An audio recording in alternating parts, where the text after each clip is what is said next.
Hello everyone, this is me Umme Hawa. Welcome to my channel Habiba taste reveal. আজকে আপনাদের সাথে share করব চিংড়ি ভুনা রেসিপি। আজকের এই রান্নায় আমি চিংড়ি মাছের অথেন্টিক ফ্লেভারটা রাখার চেষ্টা করেছি। খুবই অল্প মশলায় আর খুবই সাধারণভাবে আমি এই রান্নাটা রান্না করেছি। চলুন রান্নার প্রসেসিংয়ে যাই। আই হোপ আপনাদের এই রান্নার প্রসেসিংটা ভালো লাগবে। এখানে আমি নিয়ে নিয়েছি চিংড়ি মাছ, আর চিংড়ি মাছটাকে আমি পরিষ্কার করে ধুয়ে এখন লবণ হলুদ দিয়ে মেরিনেট করে নিচ্ছি। তারপর একটা প্যানে কিছুটা তেল গরম করে আমি চিংড়ি মাছগুলো ভাজতে দিয়ে দিব।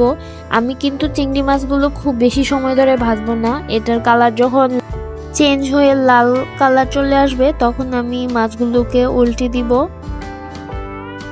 একে একে সবগুলো মাছ উল্টে 1 মিনিটের মতো ভেজে নিয়ে তুলে নিব। এরকম করে আমি সবগুলো মাছ ভেজে নিব, আর এভাবে করে আমি বাকি মাছগুলোকেও ভেজে নিচ্ছি।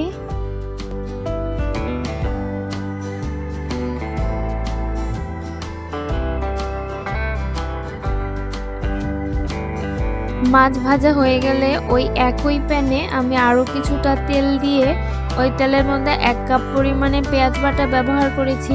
আমি এই রান্নায় চেষ্টা করেছি সবগুলো মশলাই বেটে ব্যবহার করার জন্য, এতে করে মাছের যে অথেন্টিক ফ্লেভারটা সেটা পাওয়া যাবে। আর পেঁয়াজ বাটাটা কিছুক্ষণ ভেজে নিয়ে আমি এর মধ্যে দিয়ে দিব হলুদ গুঁড়া, পরিমাণ মতো স্বাদ মতো লবণ, আর দিব পরিমাণ মতো শুকনা মরিচের গুঁড়া। আপনারা আপনাদের টেস্ট বার অনুযায়ী ঝালটা কমিয়ে বাড়িয়ে নেবেন।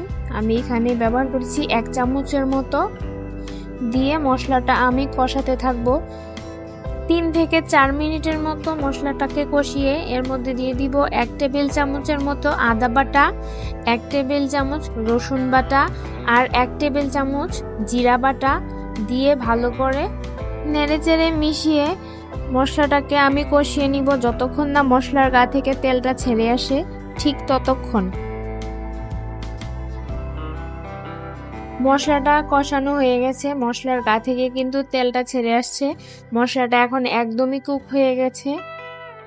এর মধ্যে আমি দিয়ে দিব এখন পরিমাণ মতো পানি। আপনারা ঠিক যতটুকু গ্রেভি চাচ্ছেন ততটুকু পরিমাণ পানি দিবেন। তারপর পানিটা একটু ফুটে ওঠার জন্য অপেক্ষা করতে হবে। যখন একটু একটু ফুটে উঠবে ঠিক তখনই দিয়ে দিতে হবে ভেজে রাখা চিংড়ি মাছগুলো। চিংড়ি মাছগুলো দিয়ে দেওয়া হয়ে গেলে নেড়েচেড়ে মিশিয়ে কয়েকটা উপর থেকে দিয়ে দিব কাঁচামরিচ, আর কাঁচামরিচগুলো দিয়ে ঢাকনা দিয়ে ঢেকে রান্না করতে হবে।